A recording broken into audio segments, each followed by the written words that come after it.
बिहार दरोगा 2019 मुख्य परीक्षा के जो एग्ज़ाम तिथि 29 नवंबर तय किए गए और बिहार एसएससी इंटर स्तरीय 2014 की मुख्य परीक्षा की एग्ज़ाम तिथि 29 नवंबर है। दोनों एग्ज़ाम 29 नवंबर को है और दोनों ही एग्ज़ाम एक ही डेट में लिए जाएंगे। ये दोनों आयोगों के द्वारा ऐसी बात कही जा रही है। बिहार बीपीएसएससी के द्वारा और बिहार एसएससी दोनों एक ही दिन मुख्य परीक्षा एग्ज़ाम कंडक्ट कराने के लिए तैयार हैं और दोनों एक ही दिन एग्ज़ाम लेने के लिए लेना चाहती है। तो कोई भी आयोग यहाँ पर अपनी एग्ज़ाम तिथि 29 नवंबर को बदलना नहीं चाहते, बिहार एसएससी भी और बीपीएसएससी भी। आपको ऑफिशियल नोटिस पर ले चलता हूँ। ऑफिशियल नोटिस यहाँ पर देख सकते हैं, बीपीएसएससी के द्वारा एक नोटिस डाले गए जो नोटिस में क्लियर लिखा हुआ है। विज्ञापन संख्या 01/2019 बिहार पुलिस अवर सेवा आयोग के द्वारा विज्ञापन संख्या 01/2019 के अंतर्गत अवर निरीक्षक परिचारी सहायक अधीक्षक कारा की 2446 रिक्तियों के विरुद्ध मुख्य परीक्षा 29 नवंबर को आयोजित कराई जाएगी। तत्संबंध सूचना आयोग की वेबसाइट पर 3/10 यानी 3 अक्टूबर को ये प्रकाशित किए गए थे। आयोग के संज्ञान में यह बात लाई गई कि फेसबुक एवं यूट्यूब पर कुछ कोचिंग संचालकों समाचार चैनलों द्वारा यह कहकर अभ्यर्थियों को भ्रम फैलाया जा रहा है कि उक्त परीक्षा तिथि में से बढ़ाई जाएगी, बिल्कुल तथ्यहीन है। तो ये बात तो तथ्यहीन है, क्योंकि दो ऑप्शन है, दो एग्ज़ाम है।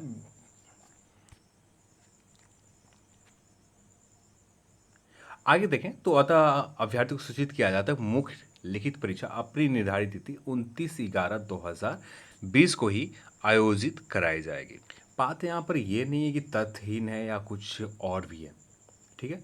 और किसी भी यूट्यूब चैनल के ऊपर आप चले जाएं जहाँ पर ये क्लियर तौर पर साफ तौर पर नहीं कहा जा रहा है कि 29 नवंबर को एग्ज़ाम तिथि बिहार एसआई की बढ़ाया जाए, वहाँ पर लोग इस तरह से बात बता रहे हैं कि बिहार एसएससी की भी मुख्य परीक्षा एग्ज़ाम तिथि बढ़ाया जा सकता है। दोनों में से कोई भी एग्ज़ाम तिथि एक दिन में नहीं होंगे, क्योंकि दोनों एग्ज़ाम में बिहार एसएससी इंटर स्तरीय की मुख्य परीक्षा में और बिहार सब इंस्पेक्टर मुख्य परीक्षा में बहुत सारे ऐसे अभ्यर्थी हैं, दोनों एग्ज़ाम एक ही तिथि में लिए जाएंगे और दोनों अभ्यर्थियों को जो जिनका दोनों एग्ज़ाम है उनमें से किसी एक एग्ज़ाम को छोड़ना पड़ेगा, जिन्हें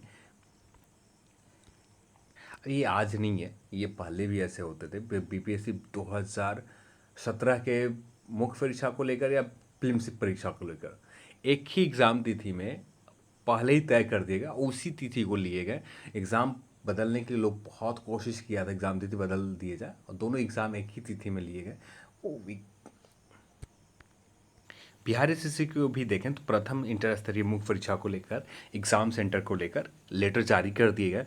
और यहाँ भी यदि बात करें तो ये लास्ट लाइन में आप चाहते हैं तो लास्ट लाइन में क्लियर लिखा है, कृपया इस सर्वोच्च प्राथमिकता दिया जाए इस परीक्षा को लेकर आयोजित कराने में विषयिकता परीक्षा का स्वच्छ सफल कदाचार मुक्त संचालन हेतु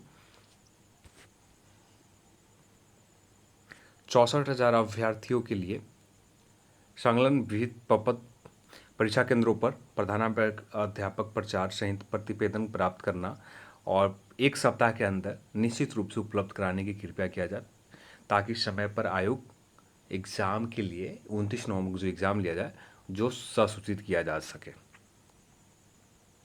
तो यहाँ पर बिहार एसएससी की भी देखें तो दोनों एग्ज़ाम बिहार एसएससी भी पूरी तरह से तैयार है अपने एग्ज़ाम को 29 नवंबर को लेने के लिए। अब यहाँ पर देखना ये है समय आने पर दोनों में से कौन से एग्ज़ाम स्थगित किए जाएंगे।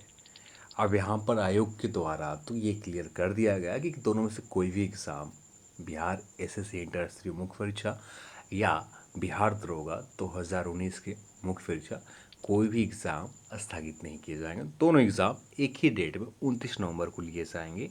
यहाँ पर तो आयोग के द्वारा पूरी तरह से क्लियर कर दिए गए हैं ऑफिशियल नोटिस देकर।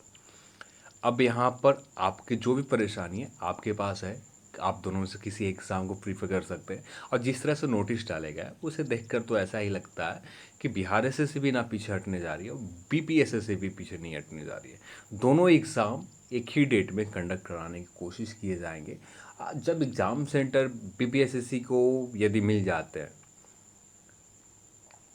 जो मिलेंगे, क्योंकि ज़्यादा अभ्यर्थियों की संख्या नहीं है बिहार में एग्ज़ाम कंडक्ट कराने की बात करें तो एक दिन में 12 से 13 लाख लोगों को, सॉरी 6 से 7 लाख लोगों को एग्ज़ाम कंडक्ट हुए, इतना सेंटर है। तो यहाँ पर तो दोनों में एग्ज़ाम मिलाकर अप्रॉक्स मान के चलें तो 1,10,000 के समथिंग अभ्यर्थियों की संख्या है, तो जो ईजिली एग्ज़ाम आयोजित करवाए जा सकते हैं। तो दोनों एग्ज़ाम एक ही दिन में आयोजित करना मुश्किल काम नहीं है, पर यहाँ पर जो भी मुश्किलें आएंगे अभ्यर्थियों को आएंगे, दोनों में से किसी एक एग्ज़ाम को छोड़ना पड़ेगा। तो आप इस चीज़ के लिए तैयार रहें कि आपको वो सोचना है ये चीज़ कि आपको दोनों में से कौन सा एग्ज़ाम की प्रिपरेशन करना चाहते हैं, तैयारी करना चाहते हैं। आपका दोनों एग्ज़ाम है तो दोनों में से एक एग्ज़ाम को छोड़ना पड़ेगा। यहाँ पर कोई ऑप्शन आपके पास नहीं रह जाता। हाँ, आप रिक्वेस्ट कर सकते हैं आयोग के पास, आप प्रोटेस्ट कर सकते हैं, आप मांग कर सकते हैं आयोग से, जो लोगों ने मांग भी किया था, जिसका रिजल्ट आज का ऑफिशियल नोटिस देकर बता दिए गए कि कोई एग्ज़ाम स्थगित नहीं किए जाएंगे, 29 नवंबर को एग्ज़ाम लिए जाएंगे। अड़ियल रवैया एक तरह से कहें तो दोनों आयोग एक ही डेट पर एग्ज़ाम लेने के लिए। अब कल तक बात करें तो दोनों आयोग 2014 से बिहार एसएससी कहाँ से हुई थी ये भी नहीं पता था, 2014 से। इसके एग्ज़ाम छोड़ देते, 2014 की बात नहीं करते हैं, बात करते हैं जब रिज़ल्ट आए थे। और रिज़ल्ट कब आए थे? ये रिज़ल्ट बिहार एसएससी के रिज़ल्ट शायद 2000 एग्ज़ाम लिए गए थे 2018 में, और रिज़ल्ट आए थे 2019 में। फॉर्म फिलअप करवाए गए थे, जो फॉर्म फिलअप ये जून जुलाई में फॉर्म फिलअप करवाए गए थे। उसके बाद दोनों आयोग, बिहार एसएससी भी सोई पड़ी थी कि एग्ज़ाम कब लिए जाए। अब यहाँ पर देखें तो बीपीएससी भी लगातार एग्ज़ाम अपना स्थगित करते आ रही है। अब इनमें से चाहा जाए तो एग्ज़ाम में से कोई एग्ज़ाम अक्टूबर से पहले, चुनाव से पहले लिए जा सकते थे, पर ऐसा नहीं किया और दोनों एग्ज़ाम फिर से स्थगित हुए। और यहाँ पर जो भी दिक्कत आ रहा है अभ्यर्थियों को दिक्कत आएंगे। तो चलिए आज की इस वीडियो में इतना ही, और इस वीडियो को देखने के लिए आप सभी को बहुत बहुत धन्यवाद। जय हिंद, जय भारत।